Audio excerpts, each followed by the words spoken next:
কয়েকটি অনুষ্ঠান ঢাকা কেন্দ্র থেকে রিলে করে আপনাদের শোনানো হবে। আসসালামু আলাইকুম। সন্ধ্যে ৭টা, বাংলাদেশ বেতার সিলেট সংবাদ পড়ছি মোহাম্মদ ফয়সাল উদ্দিন। মুক্তিযুদ্ধ বিষয়ক মন্ত্রণালয় জুলাই অভ্যুত্থানের শহীদদের তালিকা থেকে ৮ জনের নাম বাদ দিয়ে নতুন গেজেট প্রকাশ করেছে। একটি সরকারি প্রজ্ঞাপনে বলা হয়, জুলাই গণ অভ্যুত্থানের শহীদ পরিবার ও জুলাই যোদ্ধাদের কল্যাণ ও পুনর্বাসন অধ্যাদেশ অনুযায়ী এই ৮ জন জুলাই শহীদের নাম গেজেট থেকে বাতিল করা হলো। এর আগে সরকার ২ দফায় গণ অভ্যুত্থানে ৮৪৪ জন শহীদের নামের গেজেট প্রকাশ করে। শহীদদের নামের সঙ্গে gazette number, medical case ID, পিতামাতার নাম, বর্তমান ও স্থায়ী ঠিকানা, জেলা ও বিভাগ প্রকাশ করা হয়। জুলাই গণ অভ্যুত্থানের প্রথম বার্ষিকী পালন উপলক্ষে গণমিছিল ও সমাবেশ অনুষ্ঠিত হয়েছে আজ হবিগঞ্জে। বাংলাদেশ জামায়াতে ইসলামী জেলার উদ্যোগে পৌরসভার মাঠ থেকে বের করা হয় গণমিছিল। গণমিছিলটি প্রধান প্রধান সড়ক প্রদক্ষিণ করে চৌধুরী বাজার চৌরাস্তা মোড়ে এসে শেষ হয়। পরে অনুষ্ঠিত হয় আলোচনা সভা। এতে জামায়াতের বিভিন্ন স্তরের নেতাকর্মী অংশ নেন। সিলেটে গত ২৪ ঘন্টায় নতুন করে ৩ জনের শরীরে ডেঙ্গু শনাক্ত হয়েছে। এই নিয়ে সিলেট অঞ্চলে চলতি বছর ৭১ জন ডেঙ্গু রোগী শনাক্ত হলেন। বর্তমানে ৫ জন রোগী সিলেট নগরের বিভিন্ন হাসপাতালে চিকিৎসাধীন রয়েছেন। সিলেট বিভাগীয় স্বাস্থ্য পরিচালকের কার্যালয় থেকে ডেঙ্গু বিষয়ক দৈনিক প্রতিবেদনে এই তথ্য জানানো হয়েছে। চলতি বছরের ১ জানুয়ারি থেকে এই পর্যন্ত আক্রান্তদের মধ্যে সিলেট জেলায় ২১ জন, সুনামগঞ্জে ৭ জন, মৌলভীবাজার জেলায় ১৫ জন এবং হবিগঞ্জে ২৮ জন রয়েছেন। এর মধ্যে গত এক সপ্তাহে শনাক্ত হয়েছেন ৯ জন। তবে ডেঙ্গুতে কেউ মারা যাওয়ার খবর পাওয়া যায়নি। এছাড়া গত কয়েকদিনে সিলেটে কোভিড আক্রান্ত হওয়ার কোনো খবর পাওয়া যায়নি।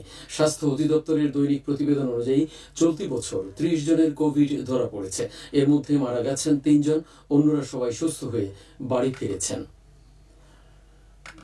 কম্পিউটার প্রশিক্ষণ কর্মসূচি শেষ হয়েছে আজ সিলেট আনসার ও গ্রাম প্রতিরক্ষা বাহিনী জেলা কমান্ড্যান্টের কার্যালয়ে। সমাপনী অনুষ্ঠানে প্রধান অতিথি ছিলেন আনসার ও গ্রাম প্রতিরক্ষা বাহিনী সিলেট রেঞ্জের উপমহাপরিচালক মোহাম্মদ জিয়াউল হাসান। তিনি বলেন, লক্ষ্য অটুট থাকলে জয় আমাদের হবেই। ডিজিটাল মার্কেটিং জগৎ বিশাল, ঘরে বসেই লাখ টাকা আয় করা যায়। ৭০ দিনব্যাপী এই প্রশিক্ষণ কর্মসূচিতে ২৩ জন ভিডিপি সদস্য অংশ নেন। পরে বৃক্ষরোপণ ও শোভাযাত্রা অনুষ্ঠিত হয়। শিশু শ্রম, শিশু নির্যাতন এবং যৌন হয়রানি বন্ধে করণীয় শীর্ষক সেমিনার অনুষ্ঠিত হয়েছে আজ মৌলভীবাজারে। কালেক্টরেটে অনুষ্ঠিত সেমিনারে প্রধান অতিথি ছিলেন জেলা প্রশাসক মোহাম্মদ ইসরাইল হোসেন। এতে বিভিন্ন শ্রেণী পেশার লোক উপস্থিত ছিলেন। জেলা মহিলা ও শিশু বিষয়ক অধিদপ্তর এবং ন্যাশনাল চাইল্ড ফোরাম যৌথভাবে এর আয়োজন করে। সিলেট সহ সারা দেশে মাধ্যমিক স্কুল সার্টিফিকেট পরীক্ষার পুনঃনিরীক্ষণের ফলাফল আগামী ১০ই আগস্ট সকাল ১০টায় প্রকাশিত হবে। আজ ঢাকা শিক্ষা বোর্ডের পরীক্ষা নিয়ন্ত্রক প্রফেসর এস.এম. কামাল উদ্দিন হায়দার স্বাক্ষরিত এক বিজ্ঞপ্তিতে এই তথ্য জানানো হয়েছে। বিজ্ঞপ্তিতে বলা হয়েছে, ফলাফল বোর্ডের অফিসিয়াল ওয়েবসাইটে পাওয়া যাবে। সুবিধাবঞ্চিত পরিবারের মধ্যে স্বাস্থ্যসম্মত স্যানিটারি ল্যাট্রিন বিতরণ করা হয়েছে আজ মৌলভীবাজারের কমলগঞ্জ উপজেলায়। উপজেলা পরিষদে ৯টি ইউনিয়নে ৪৫০টি পরিবারের মধ্যে একটি করে স্বাস্থ্যসম্মত স্যানিটারি ল্যাট্রিন প্রদান করা হয়। এতে ব্যয় হয় প্রায় ৫ লাখ টাকা। এ সময় জনপ্রতিনিধি সহ স্থানীয় গণ্যমান্য ব্যক্তিবর্গ উপস্থিত ছিলেন। একটি স্বেচ্ছাসেবী সংগঠন এই উদ্যোগ নেয়। সিলেট সীমান্তে বিপুল পরিমাণ চোরাই পণ্য জব্দ করেছে বর্ডার গার্ড বাংলাদেশ। গত ২ দিনে সীমান্তবর্তী বাংলাবাজার, লাফার্জ ও উৎমা বিওপি এলাকায় অভিযান চালিয়ে গরু ও মহিষ জব্দ করা হয়। আটককৃত পশুর মূল্য প্রায় ২ কোটি টাকা।